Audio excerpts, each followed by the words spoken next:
Guys, with less than 60 hours to go for your examinations, here I am, आपका host और दोस्त यश Rathi, bringing to you some tips, the must follow tip for exam day. Make sure guys, ये 7 tips, I know every minute count, so I am not gonna take more than 7 minutes, trust me, but these 7 minutes can actually make a difference into how you appear and how you present and how you score into the final report card. सबसे पहला दोस्तों, you need to make sure that you have a proper sleep.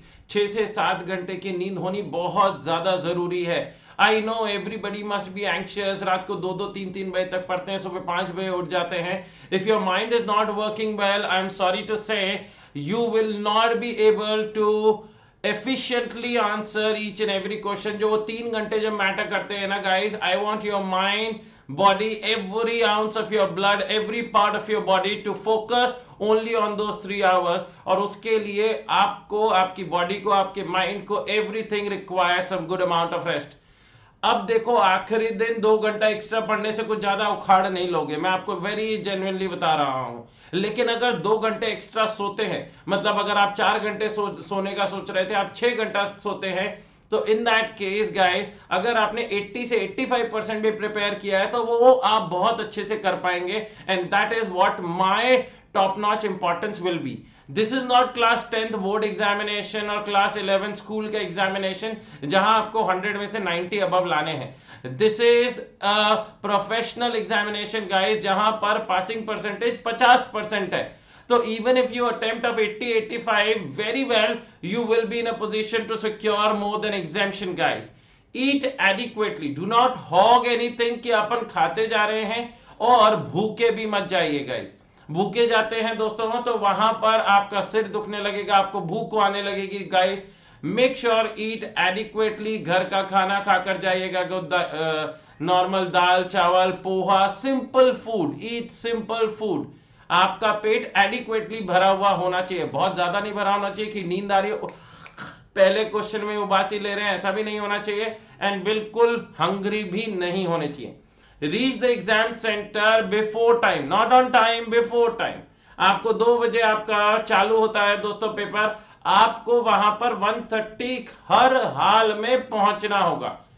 आपको आधा घंटा पहले पहुंचना होगा, bare minimum. अगर आप 40 मिनट 50 मिनट पहले भी पहुंच जाए तो कोई बुरी बात नहीं है.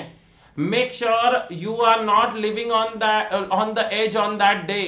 आप लोग पता चले घर से निकल ही तब रहे हैं जब आधा घंटा बचा है. ट्रैफिक का आपको नहीं पता होता दोस्तों, कभी कोई बस मिस हो जाए, मेट्रो मिस हो जाए, ऑटो नहीं मिल रहा है, कैब नहीं मिल रही है. I do not want that sort. बहुत सारे बच्चों के आते हैं, सर हम तो ट्रैफिक में फंस गए. अरे ट्रैफिक में क्यों फंसे बेटा, आप जल्दी निकलिए, उस दिन ढेर सारा मार्जिन लेकर निकलिए guys. Make sure you do not reach the exam center with anxiety. अरे यार पेपर तो चालू नहीं हो गया है, मेरा रोल नंबर क्या है, मेरा पहले दिन मेरे को कहां बैठना है, कौन से रूम में बैठना है.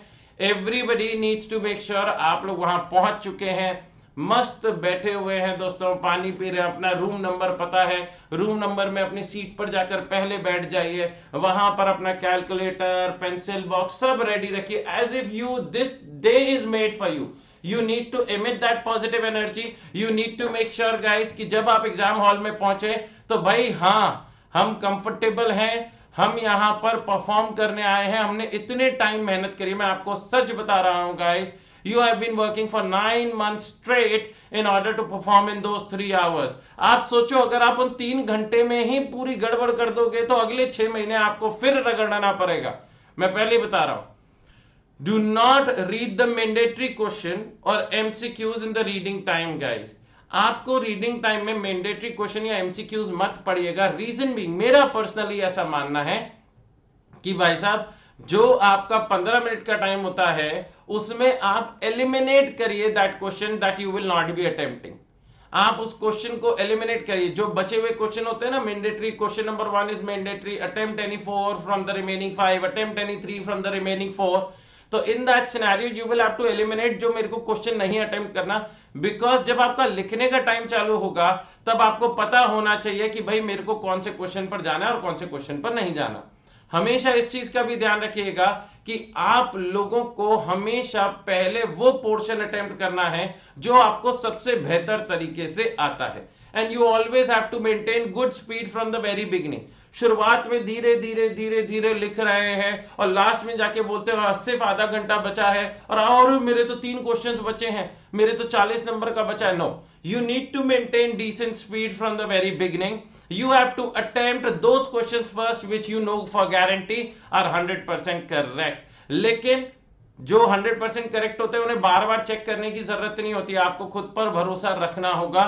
एंड अगर किसी क्वेश्चन में अटक जाओ तो do not spend way too much time just thinking about that question, अरे इसका आंसर कैसे आएगा, इसका आंसर कैसे आएगा। नहीं, आप एक क्वेश्चन में अटक गए, आपने एक बार और कोशिश कर ली, next 4-5 minutes you tried it out, answer आ जाए वेल एंड गुड, नहीं आए move on, it's okay, it's okay guys. एकदम से घबरा मत जाना, अरे मेरा तो एक क्वेश्चन नहीं आ रहा, एक नहीं आ रहा बाकी तो आते हैं, इट्स ओके अगर एक नहीं आ रहा, एक में कुछ गड़बड़ हो गई, कोई फॉर्मूला अटक गया, कोई कैलकुलेशन एरर हो गई, it's okay, move on, come back. And that is why my next point is hang in there for 3 hours.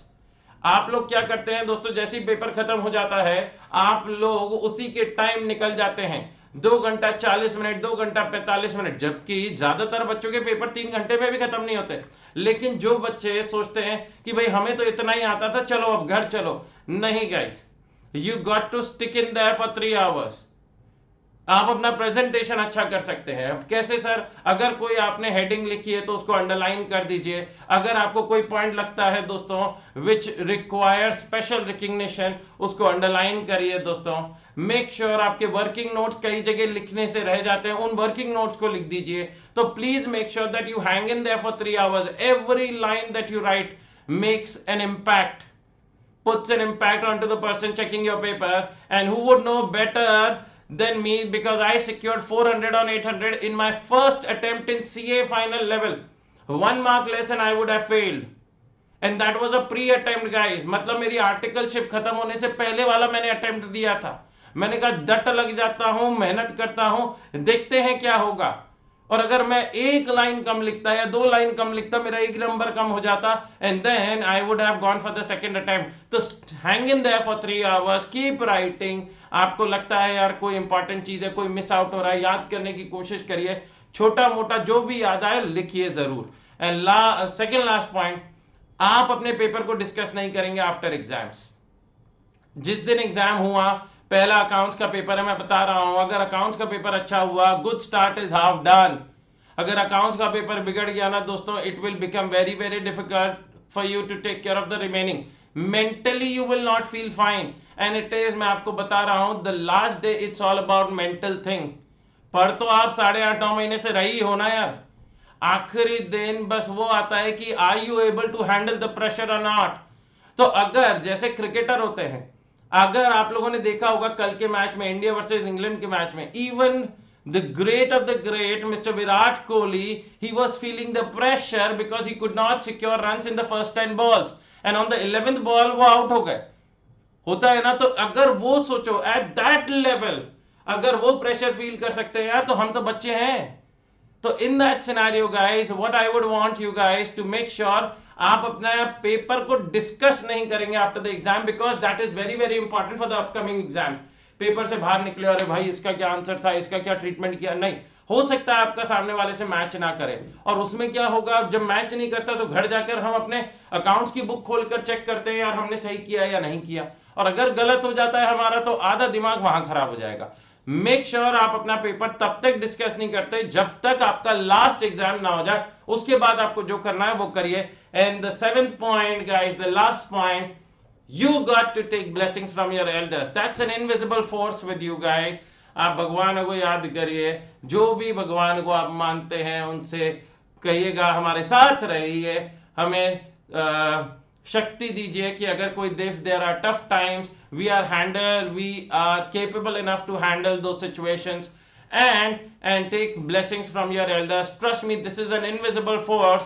I always believe मेरे 395 आने चाहिए थे, ये 5 नंबर ऊपर वाले और मेरे घर का आशीर्वाद का है कि दोस्तों उन्होंने 5 नंबर बढ़ा दिए। तो मैं आप लोगों को बोल रहा हूँ, take blessings from your elders, you will feel good about yourself.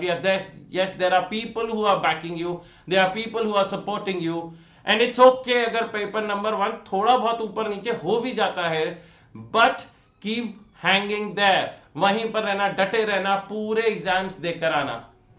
Alright guys, तो these were the 7 tips guys जो आप लोगों को ध्यान रखने हैं। I wish each and every one of you all the very very best. अपना ध्यान रखें, मेहनत करते रहे, डटे रहो, मेहनत करते रहो guys, and all the best. मेरा ब्लेसिंग्स, मेरी पावर, मेरी एनर्जी मेरे सारे बच्चों के साथ है।